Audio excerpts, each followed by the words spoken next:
गुरुबिक्स में आपका स्वागत है। आइए इस वीडियो में हम स्टैंडर्ड इक्वेशन ऑफ हाइपरबोला पढ़ें। तो आप यहां पर दो हाइपरबोलास देख रहे हैं, एक y एक्सिस के सिमेट्रिक है और एक x एक्सिस के सिमेट्रिक है। हाइपरबोला की सिंपलेस्ट केस तब होती है जब इसका सेंटर कहां हो, ओरिजिन पे। और हाइपरबोला का सेंटर क्या होता है? इनकी फोकाई को जोड़ने वाली लाइन सेगमेंट का मिड पॉइंट। तो इन दोनों केसेस में जो हाइपरबोला है उसका सेंटर कहां पे है? मिड पॉइंट पे।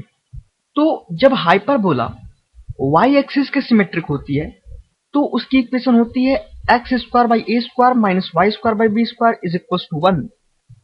और जब हाइपरबोला x एक्सिस के सिमेट्रिक होती है तो उसकी इक्वेशन होती है Y square by A square minus X square by B square is equal to 1। जहां पर ए क्या है? ए इस हाइपरबोला का वर्टेक्स है और b क्या है? हमने पिछली वीडियो में देखा था, हम b एक आर्बिट्रेरी क्वांटिटी चूज करते हैं और उसकी वैल्यू कितनी होती है? b is equal to under root C square minus A square. जहां पर c क्या होता है? फोकस, और a क्या है? वर्टेक्स। हम यहां पर पहले केस के लिए हाइपरबोला की इक्वेशन डिराइव करेंगे। दैट मीन्स जब हाइपरबोला y एक्सिस के सिमेट्रिक है तब। तो ये इक्वेशन डिराइव करने के लिए हम इस फिगर का यूज करेंगे। ये जो हाइपरबोला है वो y एक्सिस के सिमेट्रिक है और इसके जो वर्टेक्स हैं वो मान लीजिए -a,0 और a,0 हैं। अगर हम इस हाइपरबोला के वर्टेक्स पर टेंजेंट ड्रॉ करें तो उसकी इक्वेशन क्या होगी? x is equal to a और x is equal to -a। ये इक्वेशन डिराइव करने के लिए हमने हाइपरबोला पर एक पॉइंट लिया। ये पॉइंट मान लीजिए पॉइंट P है जिसका कोऑर्डिनेट क्या है? x, y। और हमने हाइपरबोला की डेफिनेशन में क्या पढ़ा था?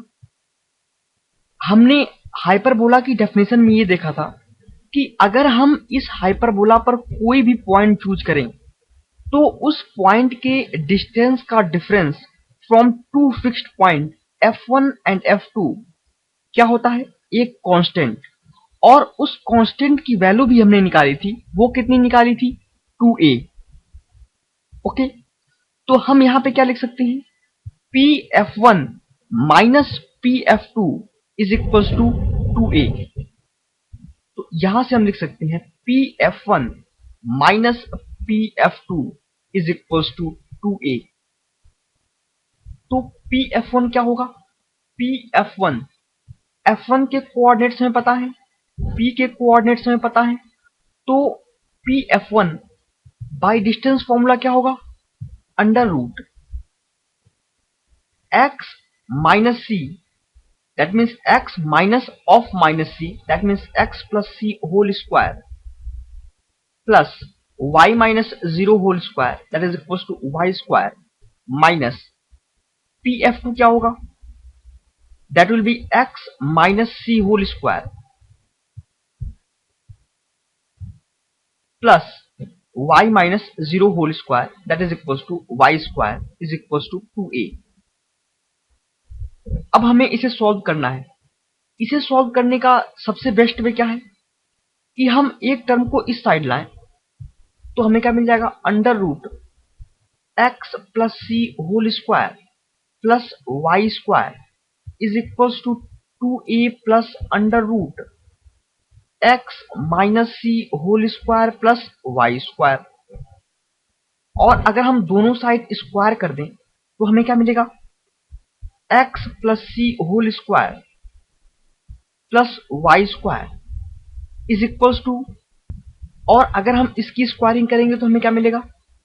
4a स्क्वायर प्लस इस पूरे टर्म का square that means X minus C whole square plus Y square plus 2 into this term that is equal to 4a under root X minus C whole square plus Y square. और अगर जब आप इसे expand करेंगे तो X square plus C square plus 2cx plus Y square is equals to 4a square plus X square plus C square minus 2cx plus Y square plus 4a under root X minus C whole square plus Y square. तो X square और X square cancel out हो जाएगा, Y square cancel out हो जाएगा, सी square cancel out हो जाएगा। तो आपके पास क्या बचेगा, 4a under root X minus C whole square plus Y square is equals to 4cx minus 4a square. और अगर हम यहां से 4a कॉमन ले लें तो हमें क्या मिलेगा, under root X minus C whole square plus Y square. जो हमने 4a कॉमन लिया था और ये 4a कैंसिल आउट हो जाएंगे, और अगर हमने 4a इसमें से कॉमन लिया तो हमें यहां पे क्या मिलेगा, cx by a minus a। Okay, और अगर हम अगेन दोनों साइड स्क्वायरिंग कर दें तो हमें क्या मिलेगा, x minus C whole square plus Y square is equals to C square X square by A square plus A square minus 2cx। और यहां से हमें क्या मिलेगा, X square plus C square minus 2cx plus Y square is equals to C square X square by A square plus A square minus 2cx। ये 2cx और ये 2cx cancel हो जाएगा, और अगर हम इसे इस साइड लाएं और एक्स स्क्वायर कॉमन लें तो हमें क्या मिलेगा, X square into 1 minus C square by A square plus Y square is equals to A square minus C square. और इलिप्स के डेफिनेशन में हमने एक क्वांटिटी b डिफाइन की थी और उसकी वैल्यू हमने कैसे दी थी, b is equals to under root C square minus A square. That means b square is equals to C square minus A square. तो यहां से क्या हो जाएगा, minus C square minus A square, that means minus b square X square upon A square plus Y square is equals to minus B square, isn't it. और अगर हम दोनों साइड बी स्क्वायर से डिवाइड कर दें, actually minus B square से divide कर दें, तो हमें क्या मिलेगा, X square by A square minus Y square by B square is equals to 1। ये है हाइपरबोला की स्टैंडर्ड इक्वेशन जब हाइपरबोला वाई एक्सिस के सिमेट्रिक है। सिमिलरली जब हाइपरबोला एक्स एक्सिस के सिमेट्रिक है तो सिमिलरली आप वैसे ही प्रूव कर सकते हैं जैसा कि हमने इसका किया था।